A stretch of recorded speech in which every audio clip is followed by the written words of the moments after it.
Hi, I'm Dr. Neil Barnard with the Physicians Committee for Responsible Medicine. Let's talk about nutrition for a healthy heart. Worldwide, we see heart disease as a leading cause of both morbidity, that is, being sick and ending up in the hospital, and mortality, meaning dying.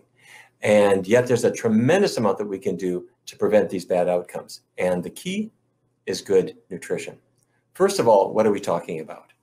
At the top of this screen, you see a healthy artery. The red blood cells can course through that artery, carrying oxygen to your tissues and giving you energy.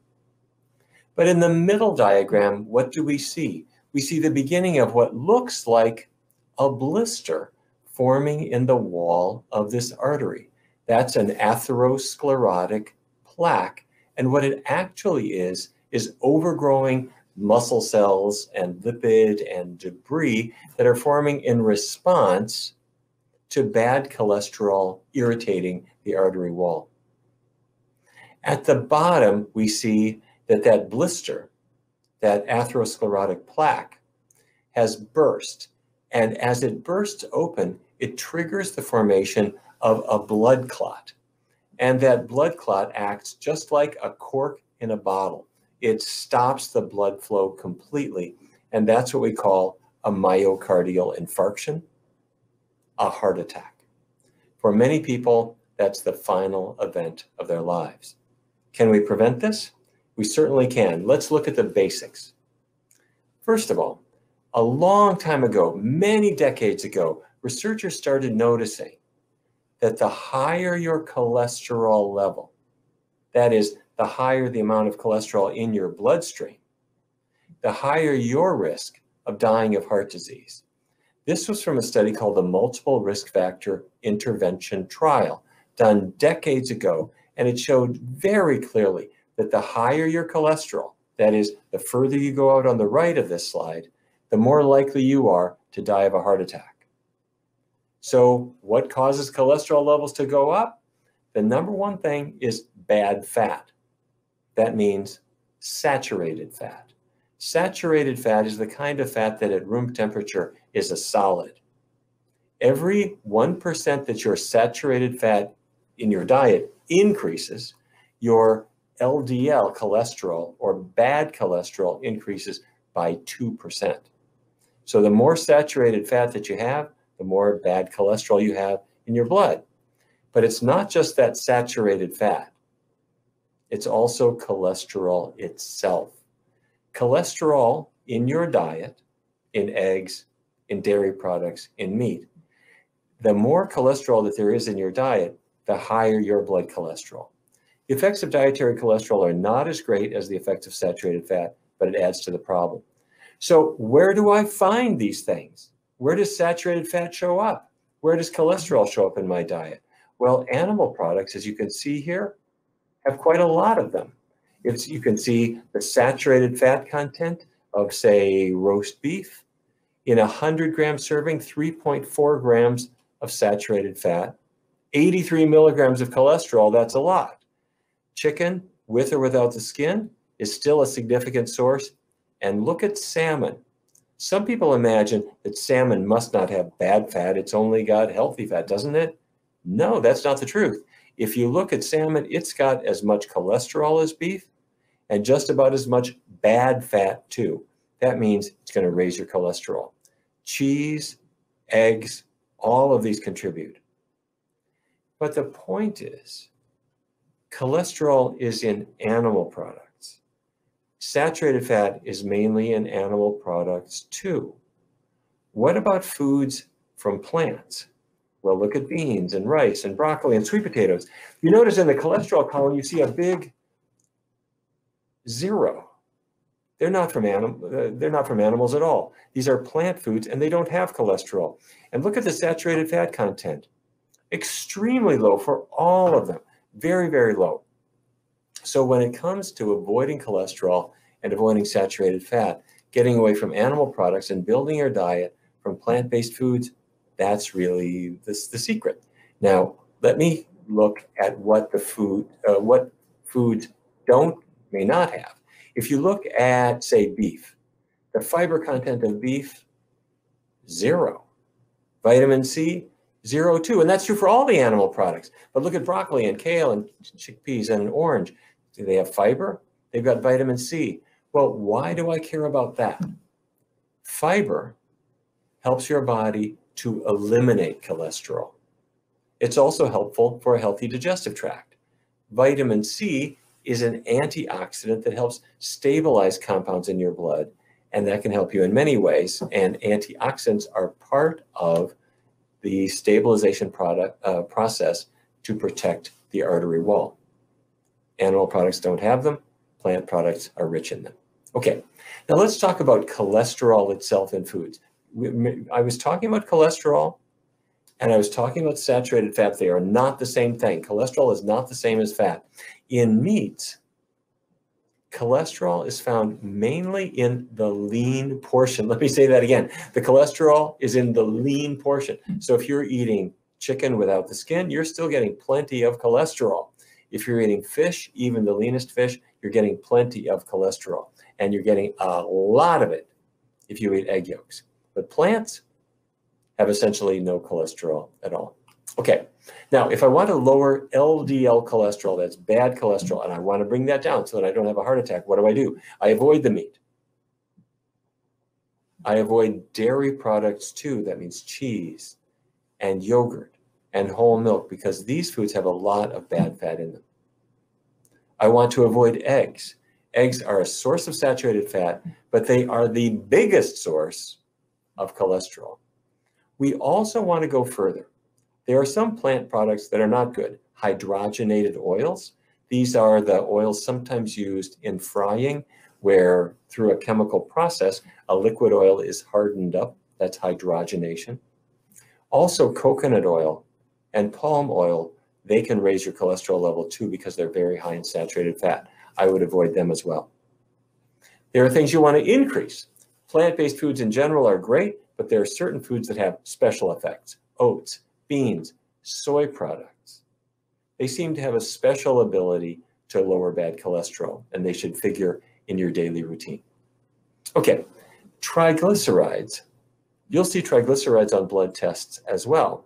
Triglycerides are blood fats, and if your triglycerides are high, the secret to lowering them, avoid animal products, but also avoid high glycemic index foods. What do I mean by that? High glycemic index means they spike your blood sugar. So sugar itself or white bread will elevate your blood sugar rapidly. Avoiding those foods will help you to lower your triglycerides. But you don't want to avoid carbohydrates. Carbohydrate-rich brown rice and beans and starchy vegetables, they're all great for you. Okay, exercise also helps bring down triglycerides. All right, so what are the other contributors to heart disease? We've talked about cholesterol, but it's not the only factor.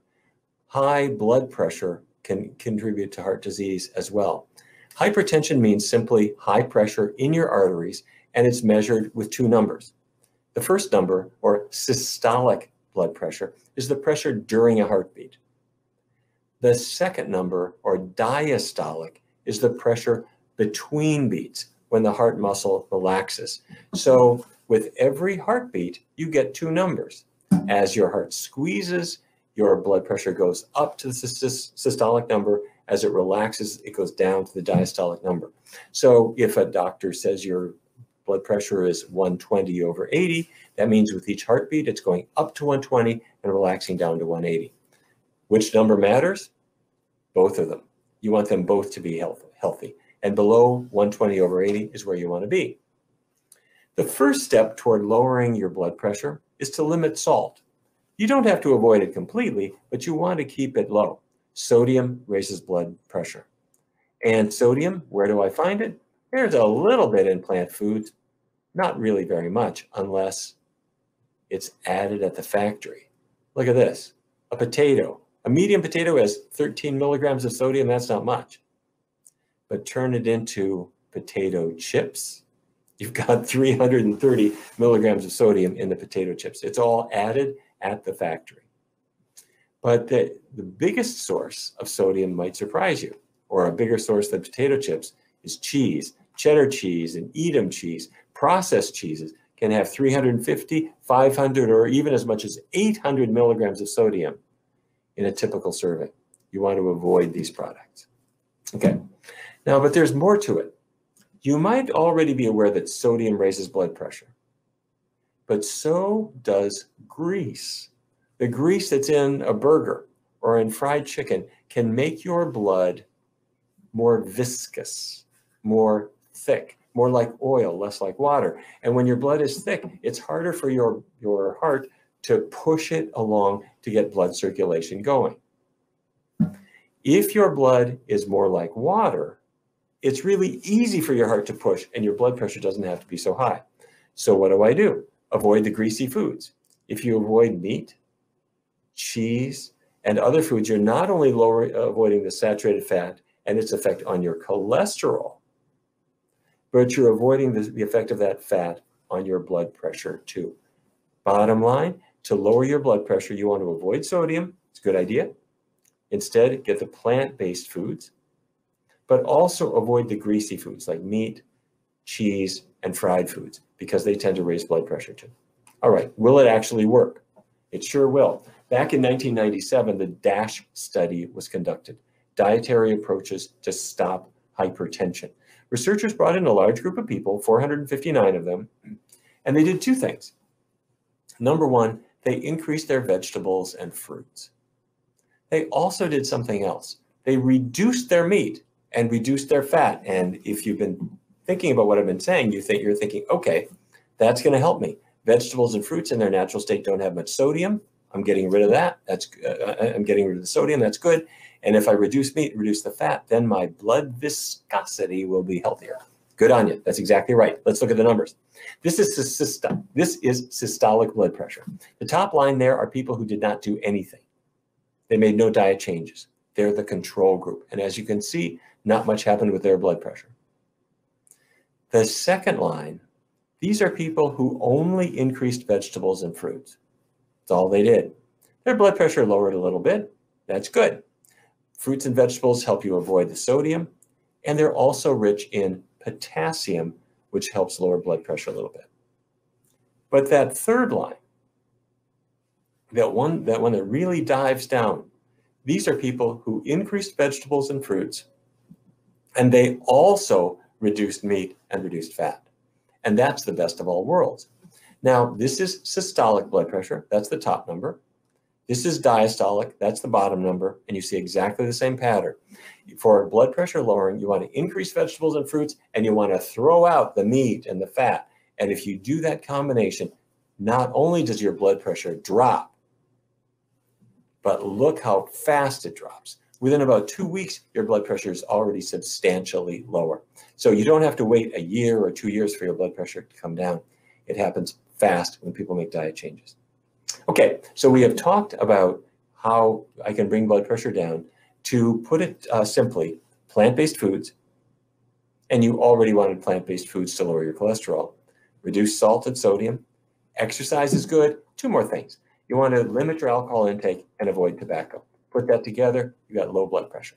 All right, by now you might be thinking, isn't this wonderful? I can get off my medicines. Maybe I won't need my medicines anymore for my cholesterol. I won't need medicines for my blood pressure. Well, maybe.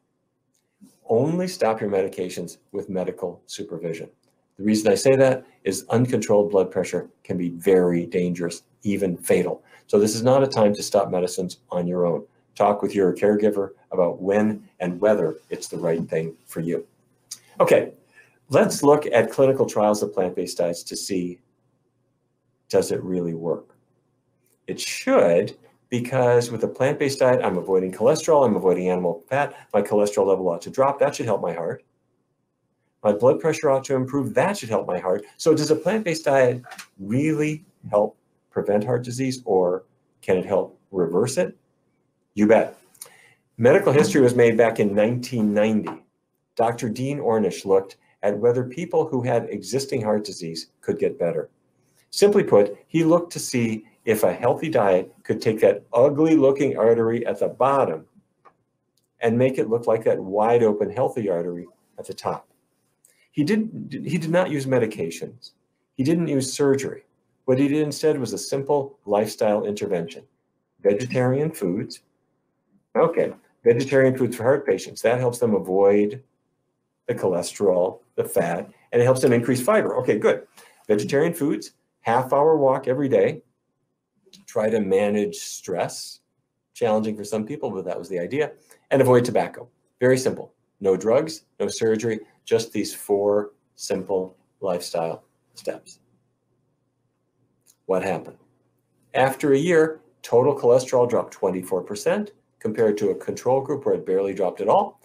LDL cholesterol dropped 37%. That's bad cholesterol. Body weight dropped by 22 pounds.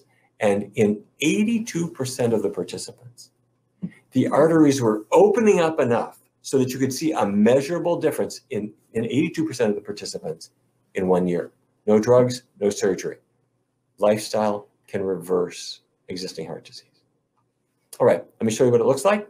After 5 years, researchers looked again at the participants, and what they showed was that those who were getting worse were continuing to get worse. These are people in the control group. The people in the treatment group were getting better, and after 5 years, they were continuing to get better. And what really mattered was, do you have a heart attack? Do you need a bypass or angioplasty, or do you die? And these things were much less likely to occur in the intervention group compared to the control group. Bottom line, we want to do a plant-based diet along with an otherwise healthy lifestyle. This was not the only study. Researchers also looked in India to see if something similar could be done in the population there. This was in the Mount Abu Open Heart Trial. It was done in Northwest India. What they did was they invited people who had moderate to severe coronary atherosclerosis. That means narrowed arteries. And they gave them a near vegan diet. It was low-fat vegetarian, almost vegan. They also gave them a little bit of exercise and some stress management, but they did not use cholesterol-lowering medications. Well, what did they find? They did angiography, meaning they measured the artery blockages at the beginning and again after 2 years.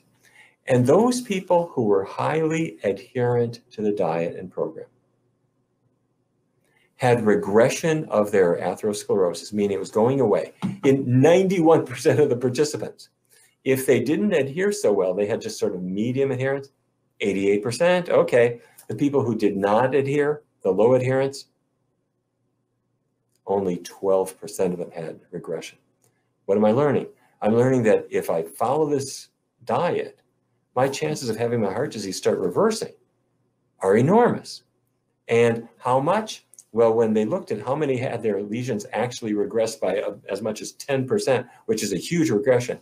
For the high adherers, it was about 51% of them had that much regression in the first 2 years. To spell out what this actually means, even a tiny reopening allows a lot of blood to get through. If you remember from your physics, the flow through a vessel is proportional to the 4th power of the radius. This won't be on the test. But what it means is that a very small opening of the blood vessel allows blood to rush through. It allows oxygen to get through. It allows that chest pain, that angina, to go away. So adhering is what you want to do to a healthy diet. Okay, so let me show you what this looks like. This is an angiogram. This is an angiogram of a doctor, actually. He was a surgeon at the Cleveland Clinic, and this is not a good-looking artery. That artery is all crinkly from atherosclerosis. He could not receive a stent because of the anatomical location of the lesions. He also could not tolerate cholesterol-lowering drugs. With basically no option, he started a low-fat, completely plant-based diet, a vegan diet. And what happened? After 32 months, this is what happened. That artery opened up again. That's a healthy-looking artery. So the old idea was heart disease is a one-way street. It'll never get better. The new idea is that this is a dynamic process. It's a two-way street that can get better as long as we make real diet changes. Okay. Now, when I speak about real diet changes, some people are going to say, okay, we hear heart doctors talking about Mediterranean diets, the diet of southern Italy. It's not exactly vegan. It's got fish and little bits of meat and maybe the occasional bit of cheese. Will that do it? Well, let's have a look. The Predimed study was done in Spain. It was a good study. They brought in more than 7,000 participants. Everyone was at high risk for heart disease. Most of them were overweight. And they split the participants into 3 different groups. The first group got a Mediterranean diet plus olive oil. By Mediterranean diet, what we mean is reducing the amount of meat, favoring white meat instead of red meat. So that might mean more fish, chicken instead of beef, that kind of thing. And instead of butter or pork fat, use olive oil in cooking. The next group was a Mediterranean diet plus nuts. And same story, more vegetables, more fruits, less meat, less dairy, less eggs, that kind of thing, but have nuts. Third group, control, meaning no change at all. So all 3 of these groups followed their respective dietary assignments, either Mediterranean plus oil, Mediterranean plus nuts, or no change. And then researchers looked to see who had a heart attack, who had a stroke, who died. Let me first show you what the diet consisted of. The Mediterranean diet recommended oil and nuts and fruits and vegetables, but it also recommended fish.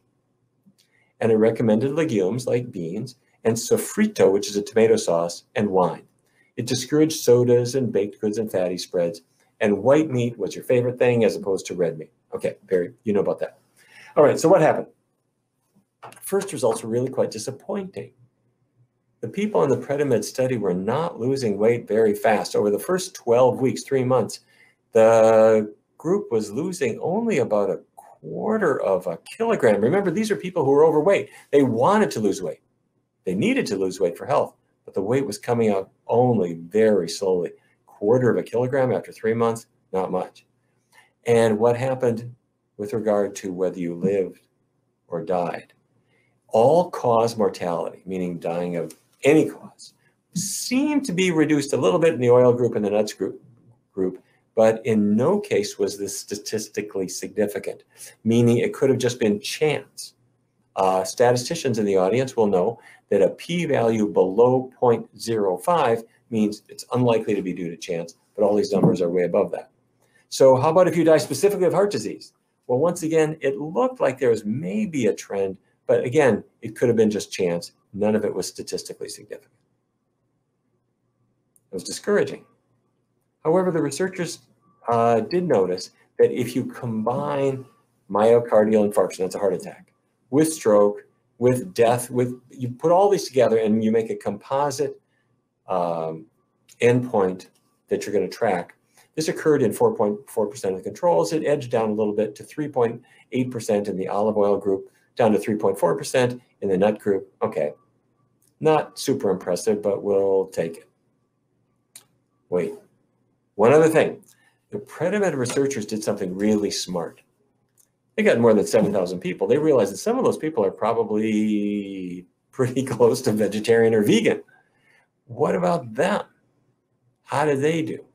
They constructed a pro-vegetarian rating scale. Those people who ate a lot of fruits and vegetables and nuts and cereals and legumes and olive oil and potatoes were high in the pro-vegetarian scale. And if they were, especially if they were low in meat, low in fish, low in dairy, low in eggs, low in the added animal fats, the pro-vegetarian scale meant you ate a lot of the plants and you generally avoided the meat products. How did they do? Well, it turns out that those people who were highest in all cause, or highest on the pro-vegetarian scale, those people who avoided the animal products the most, had the lowest risk of dying of any cause. Look, it was cut to about half. And how about cardiovascular mortality? Same story. Those people who ate more vegetables and fruits and generally avoided the meats and the dairy, they did great. So the bottom line here is that within a Mediterranean pattern, if we go a little bit further and really just get the meat out, have your pasta with a tomato sauce, have the vegetables, have the fruits, but skip the animal products, that makes the diet more powerful. Okay. Our research team recently put this diet to the test. In our VegMed study, we brought in a group of people. They all wanted to lose weight. Half of them went on a Mediterranean diet, just like Predimed. The other half started a vegan diet, no animal products at all. After 16 weeks, the group switched. The Mediterranean group went vegan, the vegan group went Mediterranean, and they followed that diet for 16 weeks to see how they did. And let me show you what we found. This is body weight. In the course of this study, you see the vegan group, they lost weight pretty quickly. That graph is falling very nicely. But the Mediterranean group, oh my goodness sakes, that line is barely dropping at all. And the participants were frustrated. They didn't lose weight very fast. Then everyone stopped. For 4 weeks, they rested. Then they went to the opposite diet. And now you see that the people on the Mediterranean diet who were not losing weight very fast in the first half, now they've gone vegan and their weight loss kicks in. The people who are vegan, now they've started the Mediterranean diet as part of the research design, and what happens? The weight is coming back. Okay. I have to say, working with these participants, they were frustrated. They were angry because they liked the vegan diet. It worked for them. It made them feel better. It helped them to lose that unwanted weight. And when they switched and had to go to a Mediterranean diet, the weight came back. It was very frustrating for them. Bottom line, a vegan diet is far better than a Mediterranean diet if you want to lose weight or lower your cholesterol. In fact, let me show you the cholesterol numbers. Total cholesterol dropped 3 points in the Mediterranean diet, almost 19 points in the vegan diet. LDL cholesterol, a half a point down on the Mediterranean diet. That's really nothing, but down 15 points on the vegan diet. Now, with regard to blood pressure, there was an advantage here. Both groups had their blood pressure drop, but there was actually a slightly bigger drop in the Mediterranean group. All right. Now, we've talked a lot about the arteries and the arteries to your heart so that you don't have a heart attack. But where else do we have arteries? Not just in the heart. You've got arteries all over your body, don't you? The heart gives off the aorta, which goes upward, and then it does a U-turn, and it goes right down in front of your spine, and then eventually it splits to run down your right leg and your left leg. That aorta can have artery blockages all over your body. And the first place where the artery blockages tend to form is in the arteries that go to the lumbar spine. Researchers years ago started to notice that there was a relationship between artery disease and back pain. Sounds surprising, doesn't it? What they found is that many people with back pain, the problem is a herniating disc. Your vertebrae, your bony vertebrae stack one on top of the other, and between them are leathery cushions we call discs. And the discs can become fragile. They can break, just like a pillow whose stuffing is squishing out. A disc can break, and its soft interior can press out as well, and it can hit a nerve, and that causes pain all the way down the whole distribution of that nerve, all the way down your leg. Well, it turns out that if you have narrowed arteries, it makes it more likely that you'll have a herniated disc. And that's exactly what we see. Researchers discovered that smokers are more likely to have atherosclerosis, narrowing the arteries to their lower back, leading to back pain. But meat eaters very likely have exactly the same. By around age 18 or 20, many people have already lost one of their lumbar arteries because of atherosclerosis paving it over. That part of their lower back no longer gets adequate blood supply into the spine, and their discs become fragile. Wait a minute. Am I suggesting that the atherosclerosis in the aorta causes me to lose an artery that goes to my lower back and keeps my back healthy? That's exactly what I'm saying. Researchers have discovered that this is routine. In many, many young adults, those arteries are compromised or simply are gone as a result of an atherosclerotic process driven by eating meat, eating dairy products, eating eggs that cause the atherosclerosis to progress rapidly. The answer, plant-based diet. When you get the animal products out of your diet, the arteries that are not completely destroyed have a chance of reopening again. Okay, Viagra, very popular medication, used for erectile dysfunction. And men go to the clinic and they request some Viagra, and the doctor writes out a prescription, and the patient takes the prescription, says, "Thanks, doc," and runs out to the elevator. At which point the doctor grabs the patient and says, "Stop, you've got to come back in. We're not done yet." The doctor explains to the patient that erectile dysfunction is caused by narrow arteries too. How can that be? The arteries narrow, not just in the heart and not just in the lumbar arteries to the lower back. All the arteries in the body can narrow, including the arteries to a man's private parts. And all Viagra does is it temporarily relaxes those arteries a little bit so the blood can get through them and a man can function sexually. The male sexual anatomy is sort of a hydraulic system where you need to have good blood flow for it to work, and Viagra temporarily restores that blood flow.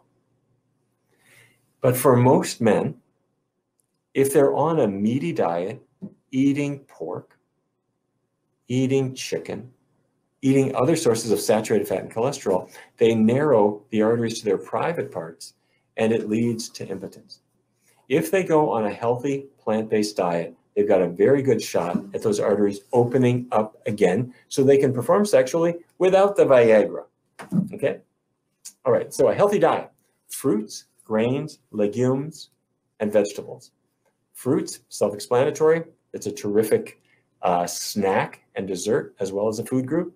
Grains are for many people a real staple, whether it's rice or barley or wheat or any of the other healthy grains. Vegetables can be starchy vegetables and root vegetables, but also can be green leafy vegetables. And all of the varieties are healthful. And finally, the legume group means beans, and including bean products like soybean products, tofu, miso, and so forth. Okay, so how do I start a healthy diet that's based on these healthy food groups? Well, I would encourage you, if you're new to this, break it into 2 steps. Step 1, take a week. And during this week, just check out the possibilities. What I mean by that is you don't have to change your diet at all. Take 7 days and just think about what you would eat if everything you ate was a plant. Well, take a piece of paper, write breakfast, lunch, dinner, snack. Take a week and just think about what you would eat. And you might think, okay, there's lots of healthy breakfasts. I could have porridge or scrambled tofu or other things. Just think about it. Think about healthy lunches that you might have. The idea is not to change your diet during this first week, but to think of examples of foods you might have. So let's say I might have in Chinese cuisine, I might have vegetables. I might have rice dishes. I might have tofu dishes. All fine. The whole idea is just to avoid animal products. If you like them, write them down. In Japanese cuisine, you might have sushi. Don't have the fish sushi. I'm talking vegan. What would that mean? Cucumber roll, asparagus roll, sweet potato roll, tofu, miso soup, seaweed salad, lots of choices. Okay, but many countries offer healthy plant-based cuisine. Italian noodles, Italian pizza, all of these things can be done very easily and can be done totally vegan. Latin American cuisine, whether it's bean burritos, veggie fajitas, spinach enchiladas, all of these things can be done totally vegan. And we even have fast food options more and more that are leaving out the meat, leaving out the dairy products. Check them out and see what you find. Okay, so what I've done is I've taken a week and I've looked at the foods that don't have animal products in them. I've written them down. I've stocked them in my kitchen. I've tried them out and they're good. Okay, that's step 1, is identify the foods that you would like that are vegan. You can take 7 days and you've done it. Now let's do step 2. Step 2 is to do it all vegan, all the time, for 3 weeks. We're doing a test drive, if you will. Avoid animal products completely, but do it for 3 weeks. You're going to say, well, that's easy. I can do anything for 3 weeks. And it's especially easy because you already picked out the foods that you would like. So hopefully they're in your kitchen. Go ahead and have them for the next 21 days and avoid animal products completely. Don't do this halfway. Most people go their entire lives never having the opportunity to try a truly healthful diet. Give yourself that chance. For many people, it's a life-changing experience. At the end of 3 weeks, 2 things will have happened. First, physically, you're healthier. Your weight is coming down. Your blood sugar is coming down. If your blood pressure is high, it's starting to come down. Your digestion is starting to get better. You're feeling more energy. But the second thing that happens is you also discover your tastes are changing. You're starting to embrace healthier foods. You're starting to enjoy them. And the foods you thought you couldn't live without, well, you sort of don't care about them anymore. If you do this right, that 3-week test drive is truly a life-changing experience. Now, many researchers have written books about their experience. This is Dr. Dean Ornish, Dr. Caldwell Esselstyn at the Cleveland Clinic, Dr. John McDougall, but there are many, many others. I encourage you to look at them, go online and look up reversing heart disease. You'll see lots more information online. The last thing that I want to say is a big thank you. I'm grateful to you for participating in this program, but as you know, most of the people who really need this information, they're not here today. They're not participating, and they've never heard of this. Why? Because they're only 12 years old. They might be in school or living with their families, and they're eating foods that they've just learned to eat. But if they include pork or other kinds of meat or chicken or dairy products, they're getting animal fat. They're getting cholesterol. They're getting foods that over the long run are going to cause them to gain weight, have a higher cholesterol, and perhaps one day have a heart attack. But the reason that I want to thank you is not only are you participating in this session, but you're going to take this information with you. You're going to share it with other people. And when you do that, families hear about it. People who are at risk for heart disease hear about it. Their spouses hear about it. And yes, even their 12-year-old children hear about it. And when we can influence what families eat, that not only protects people at risk today, it helps to protect their children. They can grow into adulthood on the most healthful possible diet. You have made that happen, and I thank you for doing it. This is Dr. Neil Barnard. Thank you for allowing me to share this time with you.